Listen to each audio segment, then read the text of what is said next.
probably the most difficult thing I will ever have to do on this show is talk about my experience. On the 1st of September, this year, 2025, my son would have been 17. I was pregnant with this baby, and I, of course, had no idea what I was doing. And I had a doctor who, at some point, I knew something was wrong. And I called her and I said, something is wrong. And I am just not feeling like everything is okay. I mean, I've never done this before, but something is wrong. So she said, okay, come to hospital. One of the best hospitals in this country. Come to hospital. She wasn't there. She just said, well, just go and they'll find you and you'll say, okay, fine. We did a test, okay, and as is the case for a lot of pregnant women, it's not a UTI, okay. Well, they said it wasn't, so we said we keep it moving. And I said, I was with my husband. I said, you know what, something is wrong. And they said, well, no need for us to do a test.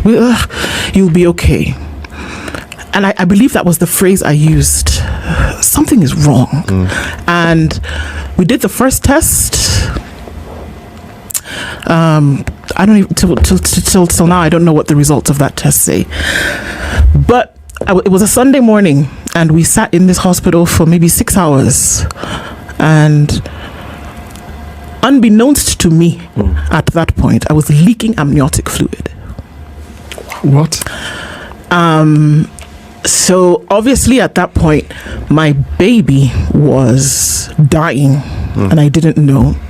But I'm not a doctor, and I'm not a medical professional. And I was in a hospital where there were nurses, and there were doctors, and there were lab techs who did tests, and they didn't find out what the problem was. And my baby died the next day with an I'm sorry from the doctor.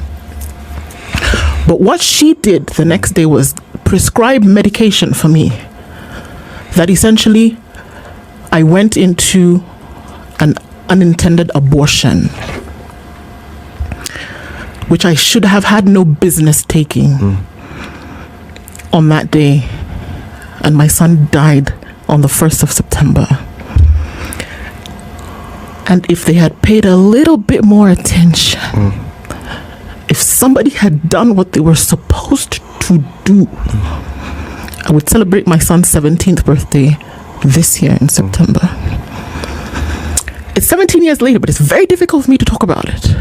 But how many people go through situations whereby we just needed you to pay a little bit more attention. We just needed you to do your job. We just needed you to not be concerned that you can prescribe 10 different tests, as opposed to looking at me and saying, what's wrong? This is the situation. This is the thing. It's supposed to be professional. Yeah. But love is professional. It's okay. It's okay. How do we even end this show? How do we? We don't.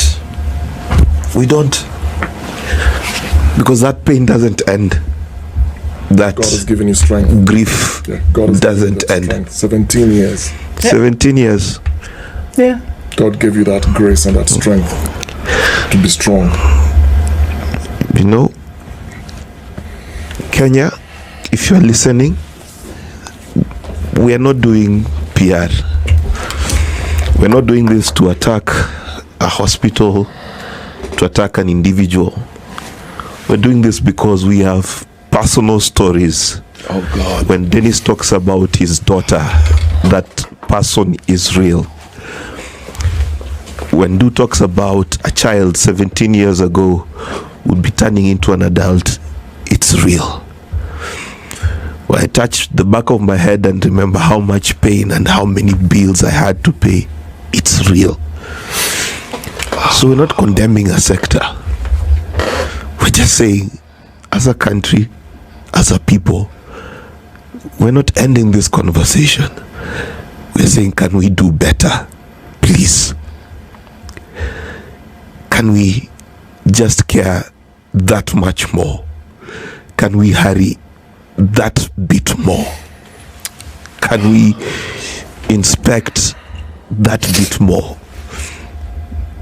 Can we value life just a bit more than we value money? Please. I don't know what else to say. You know, it's so painful to lose a loved one. I almost lost my own daughter, and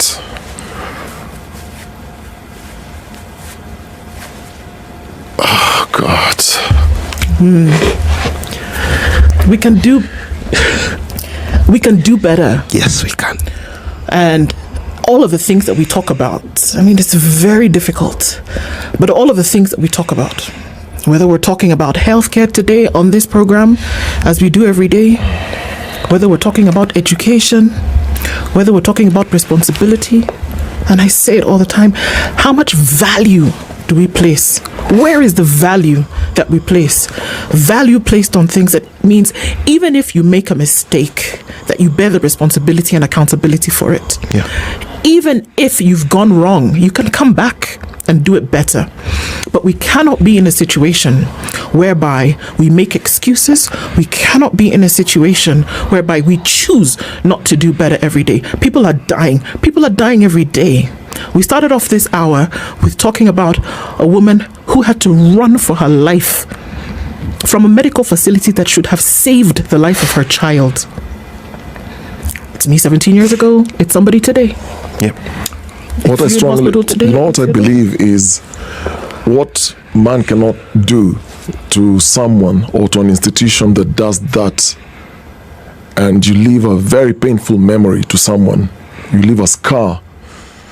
And I believe if somebody does that deliberately, you think of profit before you think of life, or you ignore negligence and you continue with life like it's just normal, but somebody's crying somewhere, someone is hurting somewhere, you deny someone life. I'm a very spiritual person, and I believe if that person doesn't pay in this life, they will pay in the afterlife. If they don't, they have a generation behind them that will suffer and pay for the price and the consequence of what this person or this institution or what these people actually do. Someone down the line will pay for it. Do allow me to read the last paragraph where we started this morning, because I think it's fit. Had to run away bleeding naked with a urinary catheter between my legs, barefoot and with a dead baby inside my stomach to save my life, because the doctors decided to go and hide and left me on a theater table alone after realizing they messed up. And sometimes many Kenyans feel like many times we've been left on the theater to save ourselves, naked, and the future in our hearts gone. It cannot be. It is not the option. Yeah. It is not the solution. The things that we talk about are representative of the experiences that very many people are going through, but have no recourse. They have no money. They have no outlet to be able to share these stories. They come out as pain points, but if anything, they must also come out as solution drivers. We have to do better. We have no business doing anything if we cannot take care of our own people. If we've lost our value, the only business that we have is trying to get it back. This has been Kenya's biggest conversation. This week is the Situation Room. A lot to think about and to continue to talk about. This is the Situation Room, the only way to start your day.